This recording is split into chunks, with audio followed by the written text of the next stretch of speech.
বাংলাদেশের একটা ধর্মান্তরিত মুসলমান আছে, কি যেন নাম তা জানি না, সে কিন্তু কি বলেছিল যে নরেন্দ্র মোদীকে কেউ কিছু করবেন না, নরেন্দ্র মোদীকে নাকি তার হাতে তুলে দিতে হবে। বাংলাদেশের একজন, একটু যুক্ত করলাম যেহেতু ভারত প্রসঙ্গ আছে তাই এখানে আনলাম। মানে লিল্লাখো ধর্মান্তরিত হিন্দু থেকে মুসলমান হয়েছে, সে দাঁড়িয়ে রেখে পাখি রেখে বলতেছে নরেন্দ্র মোদী তার নাকি প্রথম টার্গেট। বাংলাদেশের যুবকদের বলতেছে, বুঝতে পারছেন, এই যিনি বলতেছেন বাংলাদেশের যুবকদের বলতেছে কেউ যেন তাকে নরেন্দ্র মোদী তার হাতে তুলে দেয়। বাংলাদেশে থেকে বাস করে লিল্লাখোর নরেন্দ্র মোদীকে মেরে ফেলার হুমকি দেয়। চিন্তা করতে পারেন, কি আর বলবো। সেই জন্য কে যেন বলেছিলেন যে যারা মুসলিম হয় তারা মুসলমানের সাথে বিপজ্জনক ভয়ঙ্কর হয়ে থাকে। প্রমাণ পেয়েছেন তো, মুসলিমরাই কিন্তু মুসলমানরা কিন্তু যারা হিন্দু থেকে ধর্মান্তরিত মুসলমান হয়েছে অথবা হিন্দু থেকে ধর্মান্তরিত খ্রিস্টান হয়েছে তারা কিন্তু ভয়ঙ্কর বিপজ্জনক হিন্দুদের জন্য। ওই বামপন্থী কমিউনিস্ট যেগুলো আছে না নাস্তিকেরা, তাদের চাইতে বেশি বিপজ্জনক হচ্ছে এই ধর্মান্তরিত, যে সমস্ত হিন্দু ধর্মান্তরিত মুসলমান হয়েছে, যে সমস্ত হিন্দু ধর্মান্তরিত খ্রিস্টান হয়েছে, এটা আরো বিপদ। ধর্মান্তরিত মুসলমান মানে যারা মুসলমান হয়েছে খ্রিস্টান মানে হিন্দু থেকে, তাদের চেয়ে বেশি বিপদ কিন্তু যারা ধর্মান্তরিত হিন্দু থেকে যারা খ্রিস্টান হয়েছে, এরা আরো বিরাট বিপজ্জনক। এটা মনে রেখেন, শুধু মুসলমান ধর্মান্তরিত হিন্দু থেকে ধর্মান্তরিত মুসলমান তাদেরই শুধু ভাবেন না, এরা আরো বিপজ্জনক। এটা দেখেছি আমি আমাদের এলাকায় যারা না অতি নিম্নবর্গ থেকে খ্রিস্টান হয়েছে তারা হিন্দুদের বিরুদ্ধে বেশি কথা বলে, ভয়াবহ। আমাদের এলাকায় আমরা অনেক আগেই দেখেছি এগুলো। এবার আসি দেখি, এবার দেখি জাতীয় পত্রিকাগুলোতে হিন্দি জাতীয় পত্রিকা কি কি বলছে। হ্যাঁ, যে শিরোনাম হলো আপনার পত্রিকার নাম হলো অমর উজালা, ঠিক আছে, অমর উজালা আজকের পত্রিকা। উত্তরপ্রদেশ সেকশনে যাবেন, অমর উজালা হিন্দি, ডেইলি অমর উজালা ই পেপারে গেলে পাবেন। यूपी থেকে মন্ত্রী রাজভর কা अखिलेश पर हमला মানে তার উপরে বক্তব্য টিপ্পणी করেছেন। उसने हाथ मिलाने का भी रेट तय, सत्ता के लिए दिखा रहा है सनातन प्रेम। মানে তিনি বলেছেন যে এই যে মন্ত্রী রাজভর যে বলেছেন যে अखिलेश যাদব যে ওই যে রাম মন্দিরে যে অর্থ চুরি হয়েছে কেলেঙ্কারি, তা নিয়ে যে বিতর্ক হয়েছে, এই বিতর্ক আসলে তার হিন্দু বা সনাতন বা রাম প্রেম থেকে নয়, এটা রাজনীতির কারণে করতেছে, এটা তিনি দাবি করেছেন। এই যে यूपी सरकार के मंत्री ओम प्रकाश राजभर ने अखिलेश यादव की संपत्ति पर भी सवाल उठाए। उन्होंने कहा कि राजनीति में आमतौर पर खर्च अधिक होता है, लेकिन इसके बावजूद अखिलेश यादव की संपत्ति लगातार बढ़ रही है, इसका उन्होंने जवाब देना चाहिए। चमत्कार ना, রাজনীতি করলে তো খরচই হয়। নরেন্দ্র মোদী নাকি দুর্নীতিবাজ, ভারতের তারা নরেন্দ্র মোদীর যারা বিরুদ্ধে তারা বলে নরেন্দ্র মোদী এত দুর্নীতিবাজ, তাদের পরিবারের সম্পত্তি বাড়ে না কেন? নরেন্দ্র মোদীর তো সম্পত্তি নাই, তার ভাই, তার বোন, তাদের আত্মীয় স্বজনের সম্পত্তি আজ পর্যন্ত বাড়তে আমি খোঁজার চেষ্টা করেছি, পাইনি। আমি তো নরেন্দ্র মোদীর ভাই, আমি জানি যে এখন সাধারণ জীবনযাপন করেন, তার বোন এখন সাধারণ জীবনযাপন করেন। সম্পত্তি তো দূরের কথা, তারা চাকরি করেন, ক্ষুদ্র ব্যবসা করেন, চাকরি আর ক্ষুদ্র ব্যবসা, তার তো সম্পত্তি বাড়ে। নরেন্দ্র মোদীর সরকার নাকি এত লুটপাট করে, তাহলে নরেন্দ্র মোদীর সম্পত্তি বাড়ে না কেন? কিন্তু अखिलेश যাদবের সম্পত্তি বেড়ে যায় বিরোধী দল হওয়ার পরে। তালমে কুছ তো কালা হয়, এই প্রশ্নটাই তিনি করেছেন। আচ্ছা, কে করেছেন? আমি করি নাই। কে করেছেন? यूपी সরকারের, রাজ্য সরকারের মন্ত্রী ওম প্রকাশ রাজভর।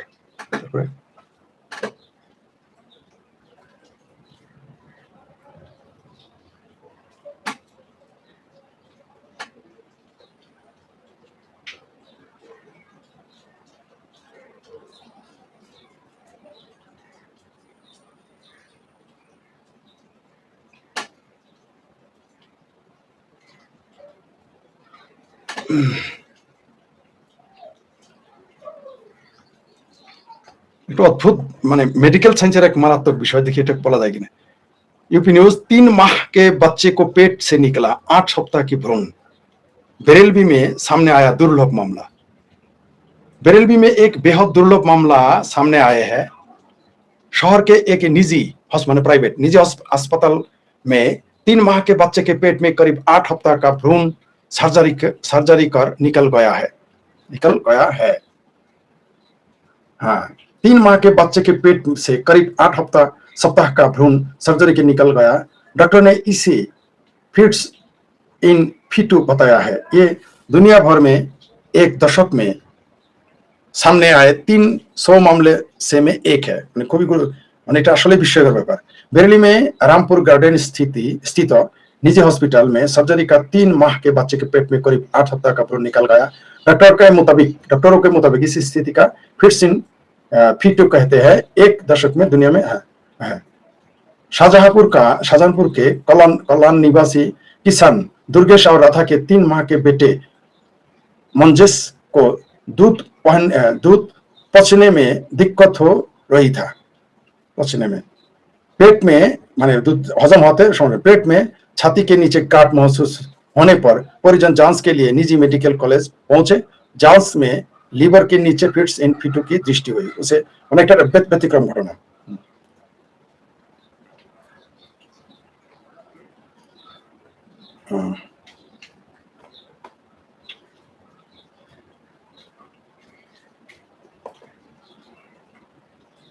ভারতের সবচেয়ে এখন যেটা খবর, पर्यटकों के नाव ভিয়েতনামে ডুবি 15 भारतीय लोगों की मौत, दूतावास ने कहा।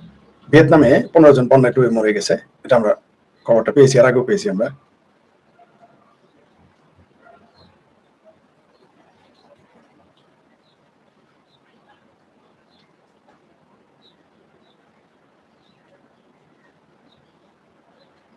যেটা এখন সবচেয়ে ভারতে এই মুহূর্তে সবচেয়ে বেশি যে আলোচনা হচ্ছে, ভারত নিউজিল্যান্ডকে बीच क्या हुई डील, তাদের মধ্যে কি চুক্তি হয়ে গেছে ভারতের সাথে। এই মুহূর্তে সবচেয়ে বেশি যে আলোচনাটা হচ্ছে যে ভারতের সাথে এই মুহূর্তে কি ডিল হয়েছে দেখেন। তারা অস্ট্রেলিয়া, ইন্দোনেশিয়া থেকে শুরু করে এখন চলে গেছে অস্ট্রেলিয়ার পর, অস্ট্রেলিয়ার সাথে তাদের বিভিন্ন চুক্তি, নিউক্লিয়ার চুক্তি হওয়ার পরে তারপর চলে এসেছে কোথায়, নিউজিল্যান্ডে। মানে চারদিকে বাংলাদেশ নিয়ে পাকিস্তান ব্যস্ত, চীন ব্যস্ত, কিন্তু ভারত কিন্তু চারদিকে ঘেরাও করে ফেলতেছে। বুঝতে পারতেছেন এটা রাজনীতি। क्या भारत और न्यूजीलैंड की रिश्ते अब तक नए दौर से प्रवेश कर जा रहा है? क्या दोनों देश के बीच होने वाले मुक्त व्यापार माने खुला वाणिज्य, हाँ, और आखिर क्यों 40 साल के बाद रही यह प्रधानमंत्री स्तर की यात्रा इतनी खास माने जा रही है? এটা তো আমার খেয়াল ছিল না যে এত বছর পর নিউজিল্যান্ডের সাথে, এটা আমার খেয়ালে। যাই হোক, ভারত সম্পর্কে এত কিছু জানি এটা মনে ছিল না যে 40 বছর পর নিউজিল্যান্ডের সাথে সম্পর্ক ব্যবস্থা নতুন করে হচ্ছে। आइए जानते हैं इस ऐतिहासिक दौर का पूरे कहानी। अच्छा ठीक, देखिए की कहानी। प्रधानमंत्री नरेंद्र मोदी 2 दिवसीय यात्रा, 2 दिनेर जন্য যাত্রা করেছেন, নিউজিল্যান্ড पहुंच चुके हैं। करीब 4 दशक बाद 40 बरस पर किसी भारतीय प्रधानमंत्री की यह पहली न्यूजीलैंड यात्रा है। इसीलिए इसी दोनों देशों के संबंधों में एक ऐतिहासिक पड़ाव माना जाता है।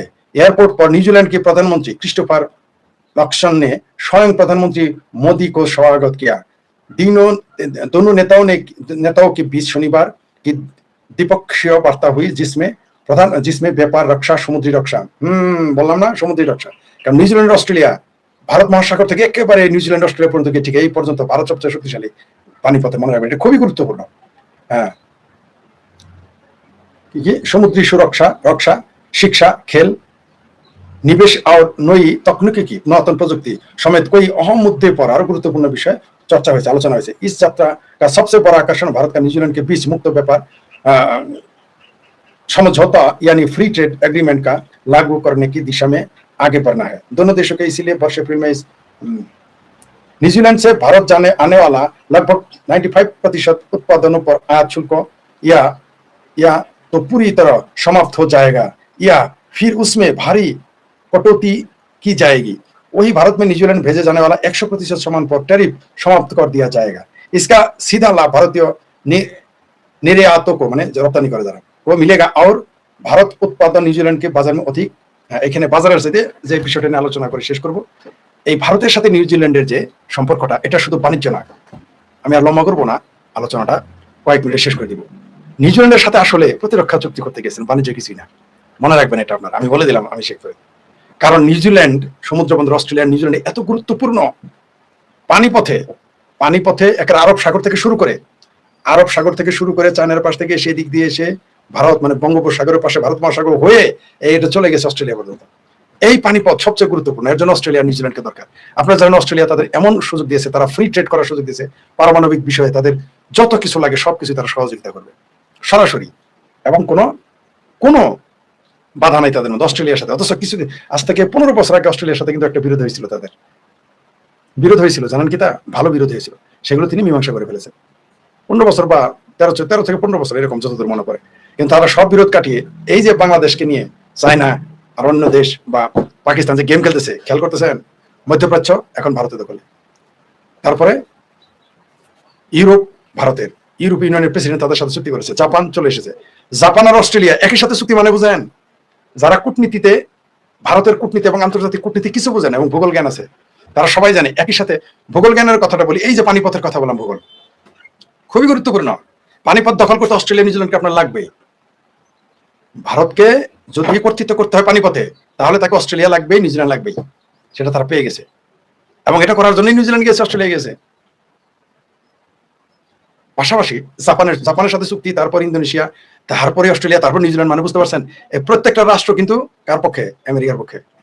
যারা বলেন না আমেরিকার সাথে ভারতের বিরোধ আছে, খেয়াল করছেন, জাপান হলো বন্ধু রাষ্ট্র, অস্ট্রেলিয়া আরো বন্ধু রাষ্ট্র, নিউজিল্যান্ড সব আমেরিকার বন্ধু রাষ্ট্র। জাপানের প্রধানমন্ত্রী কি বলেছে? নরেন্দ্র মোদী আমার ভাই, ভাইয়া। বুঝতে পারছেন? যখন চায়না বাংলাদেশকে নিয়ে, তুরস্ককে নিয়ে, পাকিস্তানকে নিয়ে, ইরানকে নিয়ে বাংলাদেশকে ঘেরার চেষ্টা করতেছে, তখন ভারত কি করতেছে? তার মতো করে সে কাজ করতেছে। তার ভারতটা কিন্তু আপনারা বুঝতেই পারতেছেন না। বাংলাদেশের বাংলা যখন চিল্লাচ্ছে না ভারত দখল করবে, এটা করবে, এটা করবে, সেটা করবে, তখন ভারত কি করতেছে? আস্তে আস্তে আরো বৃহত্তর পরিসরে চারদিকে ঘেরাও করে ফেলতেছে, একেবারে ঘেরাও করে ফেলতেছে। মানে চায়নার এগেইনস্টে ঘেরাও করা শেষ ভারতের। কারণ ভারত জানে ফাইনাল চেকটা চায়না দিয়ে দিতে পারে, তার জন্য সে ঝুঁকি নেবে না কোনো। আর পানিপথে যদি শক্তি অর্জন করে, বাংলাদেশ কিছু করতে পারবে না। এখানে আমেরিকা ঢুকতে, আমেরিকা তো না, এখানে চায়না পাকিস্তান ঢুকতে পারবে না, কারণ ভারত মহাসাগর হয়ে তো আপনাকে আসতে হবে, পারবেন না। ভূগোলটা এখানে দেখেন, আর কূটনীতিটা দেখেন, কোথায় জাপান আমেরিকার বন্ধু, অস্ট্রেলিয়া আমেরিকার বন্ধু, নিউজিল্যান্ড আমেরিকার বন্ধু। এটা হচ্ছে ভারতের রাজনীতি, ভারতের ভেতরের খবরের ভিতরের খবর। আচ্ছা দেখি দুই একটা কমেন্ট পড়া যায় কিনা।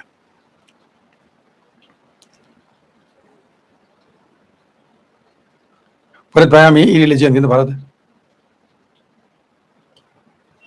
একজন লিখেছেন পাকিস্তান এখন গর্ভবতী, কিছুদিন পরে বাচ্চা দেবে। কয়টা বাচ্চা হবে আলোচনা হয়েছে, ঠিক করতে বোঝা যাচ্ছে না। একটা হবে না, জমজ বাচ্চা হবে? তিনটা হবে। তিনটা কিসের জমজ? তিনটা হবে, তিনটা। ফরিদ ভাই, আমি আপনার লাইভের আশে বসে থাকি। কি মিজান মিয়া, ধন্যবাদ। একজন লিখেছেন বাংলাদেশ মিডিয়ার জন্য বলি, সরকার নিজের বেলায় 16 আনা। হ্যাঁ জি, নিজের বেলায় 16 আনা। ফরিদ ভাই, শুভকামনা। কি গোলাম রব্বানি, জি ধন্যবাদ।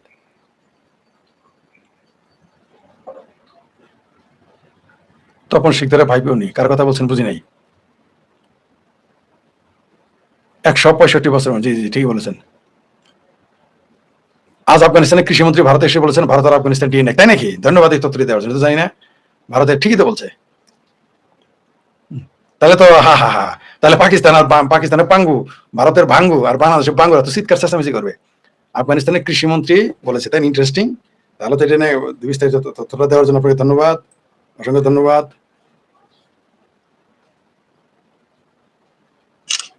ধন্যবাদ আপনাকে।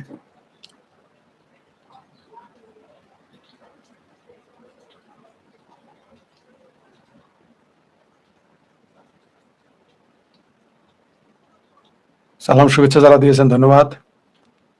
পাকিস্তান ইউটার্ন নিয়েছে, এখন বলছে হিন্দু সংস্কৃতি। যে তারা এখন বলতেছে তারা নাকি সিন্ধু সভ্যতার অনুসারী। এতদিন বলছে আরব, তুর্কি, ইরানি, তুরানি।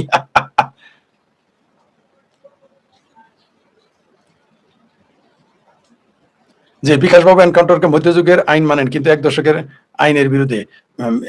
বিকাশবাবু মধ্যযুগ বলেন না, ইসলামের মধ্যযুগ বলেছেন, যে ইসলামের মধ্যযুগের। এটা যদি কোনো অন্য কোনো নেতা বলতে হয়, তখন তার ভিতরে ফতোয়া নেমে আসতো। কিন্তু বিকাশবাবু বলেছে কমরেড, তাই তার বিরুদ্ধে কিছু বলবে না মুসলমানেরা। কারণ মুসলমানরা তার বন্ধুদের, তার শুভাকাঙ্ক্ষীদের খুবই গুরুত্ব দেয়।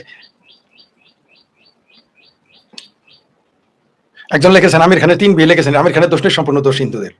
একেবারে কথাটা মন্দ নয়, একেবারে মন্দ নয়। বলছি না যে আপনি সম্পূর্ণই ঠিক মতো, একেবারে মন্দ বলেননি।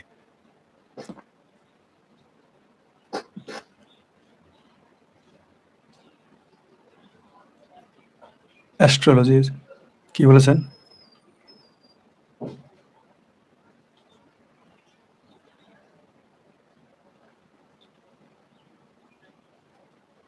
আপনাকে অস্ট্রেলিয়া যুবলীগের পক্ষ থেকে শুভেচ্ছা সালাম, জি ধন্যবাদ। কি মোস্তা কি মারা, আচ্ছা কি পড়তে পারে, নাম যদি অশুদ্ধ হয়ে থাকে আমাকে ক্ষমা করবেন।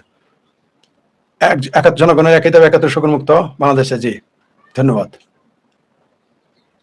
ফরিদ ভাই আসসালামু আলাইকুম। জি ওয়ালাইকুম আসসালাম।